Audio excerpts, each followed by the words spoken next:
She flew 7,000 miles to meet his family. The woman who opened it was already wearing his ring. The door opened before Amara Bennett could knock a second time. And it wasn't a housekeeper standing there. It wasn't Jaewon's mother, or his sister, or some polite stranger sent to greet the American guest.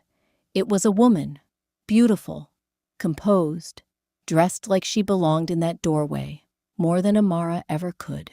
And on her left hand, catching the porch light just enough to make sure Amara saw it, was a ring. Not just any ring, an engagement ring. Amara's suitcase handle was still warm from her palm. Her Korean phrases, the ones she'd practiced on the 14-hour flight until her mouth ached, evaporated completely. She had flown across the world to meet the family of the man she loved. She had rehearsed her bow. She had memorized which hand to use when accepting tea. Nobody had told her she'd be meeting his fiancé first. "You must be Amara," the woman said, in English so smooth it barely carried an accent. "I'm Hae-in. I've been expecting you." 3 words. "I've been expecting you," said like a warning, dressed up as hospitality.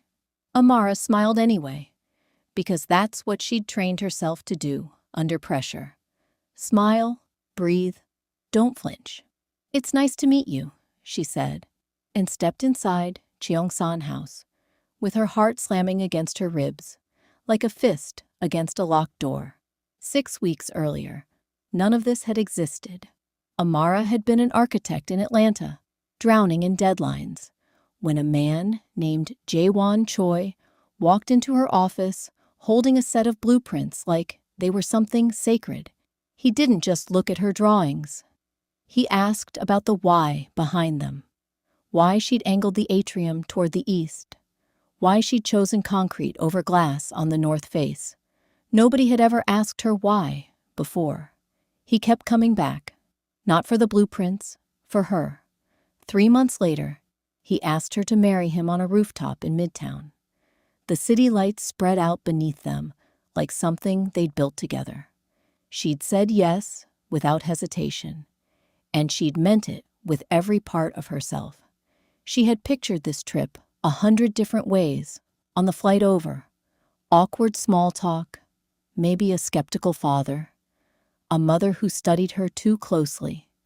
She had never once pictured a doorway with another woman already standing in it, already claimed, already home. Nobody warned her there was a woman already wearing a ring meant for him. Amara's mind raced backward, searching for a warning sign she might have missed. Had there been a hesitation in his voice she'd overlooked? A phone call he'd taken in another room ended too quickly when she walked in. She came up empty. Whatever this was, Jaewon had buried it somewhere she'd never been allowed to look. Inside, the house swallowed her in warm light and the smell of something rich simmering in the kitchen. Jaewon's mother, Han Seo-yeon, stood with her hands folded, her expression unreadable in the particular way that powerful, careful women perfect over decades. His father, Choi Dae-sung, was seated already, a man whose silence carried more weight than most people shouting. Yuna, Jaewon's younger sister, was the only one who looked at Amara with open, unguarded curiosity, the kind that hadn't yet learned to hide itself. Nobody explained Hae-in's presence. Nobody acknowledged it at all, in fact, which felt like its own kind of answer. Amara bowed the way she'd practiced, lower than she probably needed to, and offered the handful of Korean phrases she'd rehearsed until her jaw ached. Seo-yeon's eyes flickered with something like surprise. Dae-sung said nothing, but he was watching her hands, her posture, the way she held herself under pressure. Cataloging her, Amara realized, the way you'd inspect a structure before deciding whether to trust its foundation. "You came a long way," Seo-yeon finally said, in careful, measured English. "Jaewon speaks of you often. I hope that's a good thing." Amara said, and Yuna, standing off to the side, laughed before she could stop herself. A short, surprised sound that seemed to embarrass her the moment it escaped. And in the corner chair by the window sat an old woman with sharp eyes and silver hair pulled back tight, watching Amara the way a jeweler studies a stone before deciding what it's worth. "Sit," the old woman said, in Korean, patting the cushion beside her. "Come, sit next to me." Amara didn't need a translation. She crossed the room and sat. "I'm Grandmother Okesoon," the old woman said, switching to careful, deliberate English. "You flew a long way for a dinner. I flew a long way for him," Amara said quietly. Something shifted behind the old woman's eyes. Not full approval, not yet, but the first crack of it. Dinner was an event unto itself. Bowls of banchan lined the table like small, colorful landmines Amara didn't know how to navigate. She watched Seo-yeon's hands and mirrored them exactly. How to hold the chopsticks, when to lift the bowl, when to leave it on the table. Dae-sung asked her questions, not about her intentions, not about her worthiness, but about her work. "Jaewon says you design buildings that breathe," he said. "Explain what that means." Amara set down her chopsticks, steadying herself. "It means a building shouldn't just occupy space. It should respond to the people inside it. How the light moves through a room by afternoon. How sound travels when a family gathers. A building that breathes changes with the people who live in it." Dae-sung studied her for a long moment. He said nothing else, but he didn't need to. The silence had shifted from suspicion to something closer, to consideration. "And what happens," he asked, setting down his own chopsticks, "when the people inside a building disagree about what it should become?" Amara didn't blink. "Then you build in room for both of them to be right at different times. A good design doesn't force one answer. It holds space until the truth settles on its own." Something in Dae-sung's expression shifted. Not agreement exactly, but the recognition of someone who understood more than she was letting on. Beside him, Seo-yeon refilled Amara's tea without being asked, a gesture so ordinary it almost slipped past unnoticed. Then the door slid open again, and Hae-in stepped into the dining room like she'd simply been waiting for the right moment to arrive twice. Yuna's chopsticks froze midair. Grandmother Oksoon's eyes narrowed, just slightly. Seo-yeon's composure didn't move an inch, but her silence deepened. And Jaewon's face changed in a way Amara had never seen before. Guilt he hadn't managed to hide fast enough.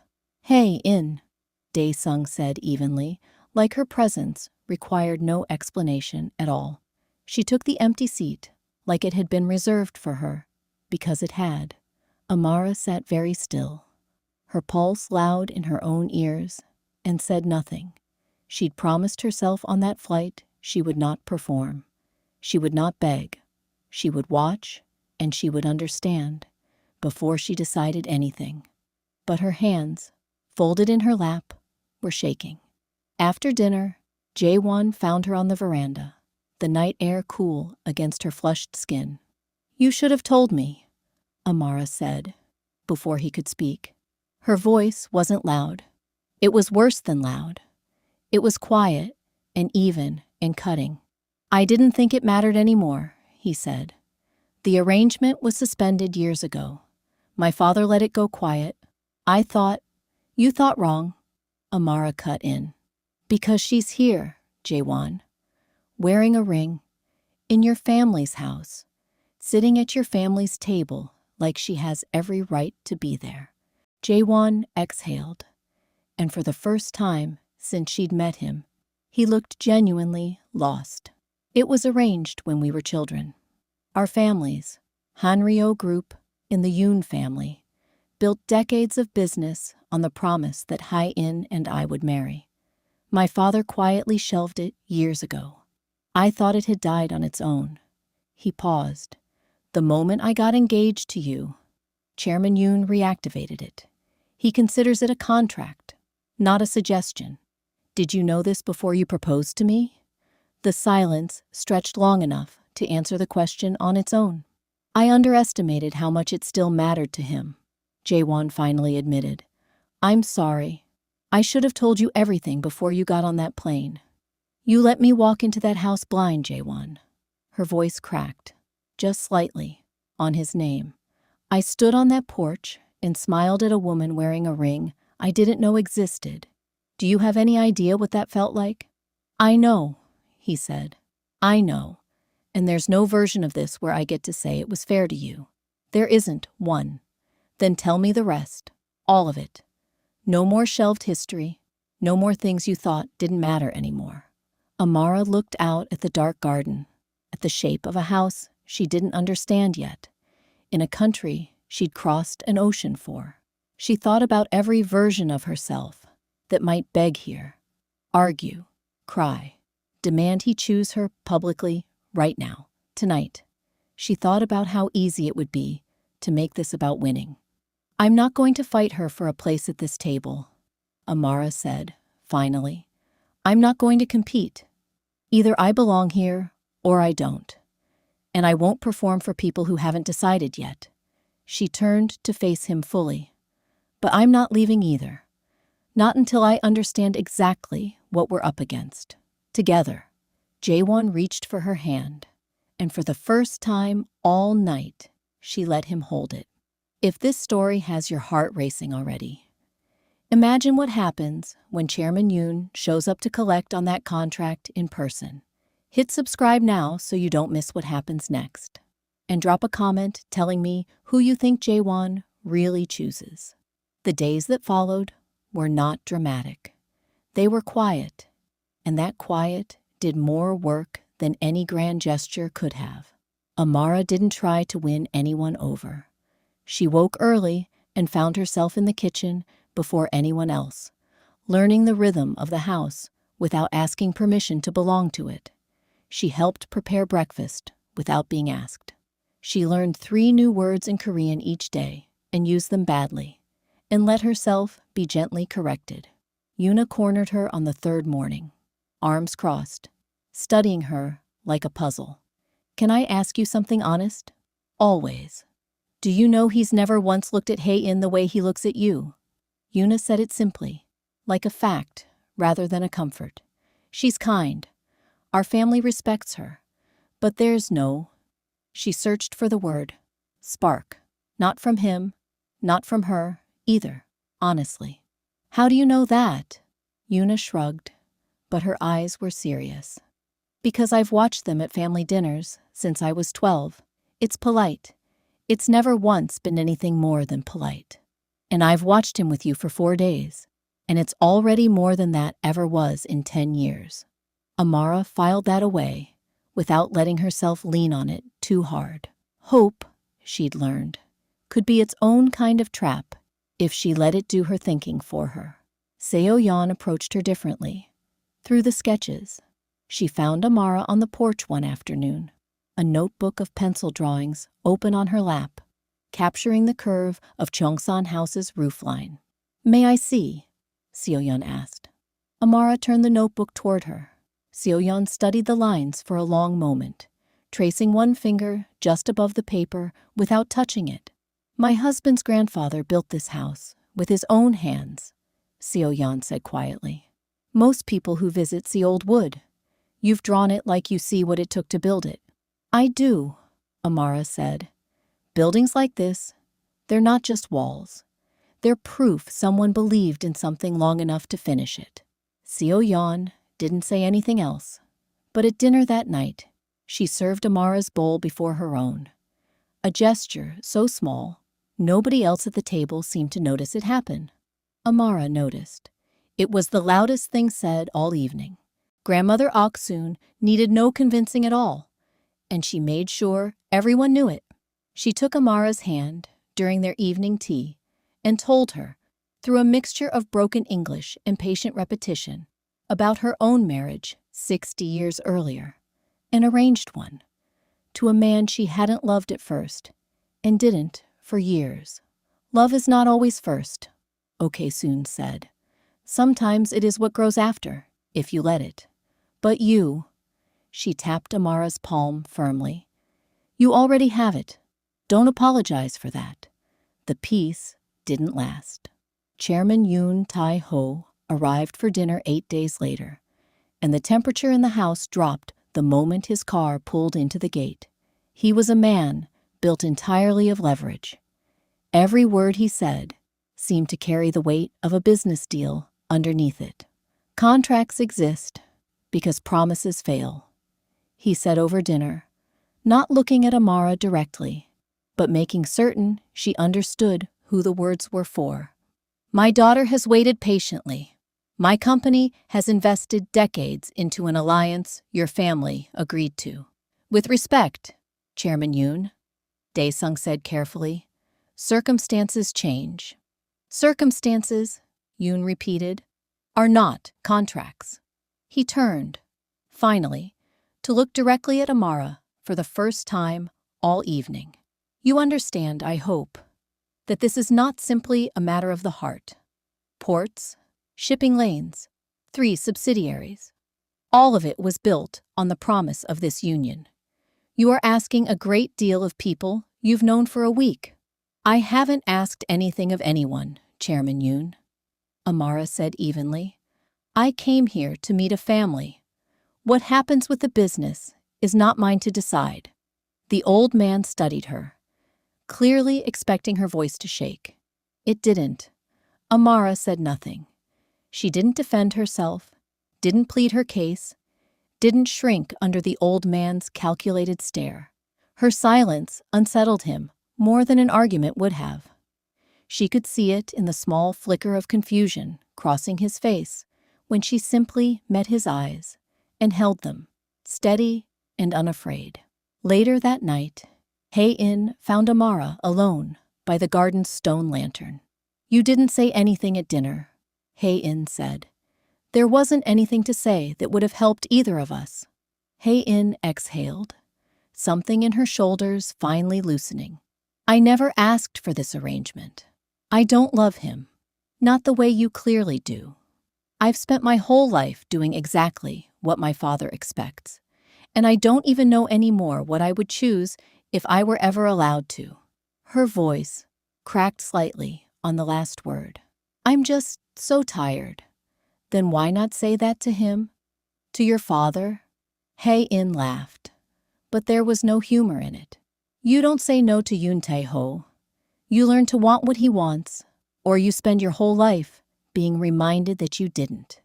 She looked down at the ring still on her hand, turning it once. I used to think if I just did everything right, some version of happiness would show up eventually, like a reward. I'm starting to think it doesn't work that way. It doesn't, Amara said gently. Not if you're waiting for someone else to hand it to you. Amara didn't offer platitudes. She simply sat beside her on the cold stone bench. You deserve to be chosen for yourself, not for a contract. Neither of us should have to compete for that. For the first time since Amara had arrived, Hae-in looked at her without armor. I believe you mean that. I do. The next morning, Amara asked Dae-sung for something nobody expected. Not reassurance, not blessing, but a private conversation about business. Specifically, about the stalled port development threatening to unravel Hanryo Group's partnerships across the region. Dae-sung studied her with open surprise. You know about the port project? I made it my business to know, Amara said. I've spent years designing waterfront infrastructure. I know engineers and investors who've solved exactly this kind of bottleneck before. I'm not promising a miracle. I'm offering what I actually know, honestly, without pretending it's more than it is. 2 hours later, they were still talking. Sketches spread across his desk, Amara pointing out load distributions and phased construction options, Dae-sung asking sharper questions each time, testing her and finding her answers held. When she finally stood to leave, he looked at her the way a man looks at someone he's stopped underestimating. "You didn't come here to convince me you deserve my son," he said. "You came here to be useful. That is rarer than you think." 3 days later, Chairman Yoon returned to finalize the engagement contract, and Jaewon ended it in front of him. "I won't marry Hae-in," Jaewon said, his voice steady in a way Amara had never heard before. "Not because she isn't worthy of respect. She is, but because pretending to build a future on an old promise neither of us chose isn't honoring anything. It's just fear wearing tradition's clothes." He turned toward his father. "I'll rebuild what this costs us, on our own terms." The room went utterly silent. Chairman Yoon's jaw tightened, calculating, recalibrating in real time. "You understand what you're throwing away," he said, low and controlled. "Not just an engagement, everything built around it. I understand exactly what I'm choosing instead," Jaewon said. "That's not the same as throwing something away." And then Dae-sung, who had said almost nothing through the entire ordeal, spoke. "My son is right," he said quietly. "An alliance built on obligation was never as strong as we told ourselves it was." Chairman Yoon left with his dignity intact, but visibly, irreversibly changed. A man recalculating an entire future in the space of a car ride home. Hae-in packed her bags that same evening. Amara found her at the door, the same doorway where they'd first met, the ring now absent from her hand. "I wanted, just once, to be chosen for exactly who I am," Hae-in said. "Not negotiated for, not assigned." She looked at Amara, and for the first time, she smiled. Small, but real. "You already have that. Don't let anyone make you feel like you had to fight for it. You didn't fight. You just stayed yourself, and it was enough." She left without bitterness, and somehow that made the moment heavier than if she'd slammed the door behind her. That night, the family gathered in the main room of Cheongsan House. All of them, together, for the first time without tension, humming underneath every word. Dae-sung stood and spoke plainly, without ceremony. "There is a cost to broken promises," he said. "I won't pretend there isn't. But there is also a cost to honoring a promise that was never truly ours to keep." He looked at Amara. "You did not come here asking to be chosen. You came here being exactly who you are, consistently, even when it would have been easier not to be. That is why you belong in this family." Seo-yeon's hand found Amara's without a word. Yuna cried, openly, unashamed, wiping her face with the back of her sleeve and laughing at herself for it. Grandmother Oksun simply nodded once, as if she'd known the ending long before anyone else in the room had, and reached over to pat Amara's knee, like the matter had been settled from the very first evening. "I told you," the old woman said in English this time, clear enough for everyone to hear. "Some things you don't have to fight for. You just have to be patient enough to let them find you." Later, on the porch, where it had all nearly fallen apart, Jaewon took Amara's hand as the sky over Harem turned the color of embers. "I never needed them to choose me," Amara said softly, watching the light fade over the water. "I just needed to keep being myself long enough for them to see it." Jaewon smiled, and for the first time in weeks, neither of them was holding their breath. If this story moved you even half as much as it moved us to write it, don't scroll away just yet. Hit that subscribe button so you never miss the next story, like this one. Drop a comment below and tell us, was Amara right to stay quiet? Or should she have fought harder for her place at that table? And if you love this one, smash that like button so we know to bring you more stories exactly like it.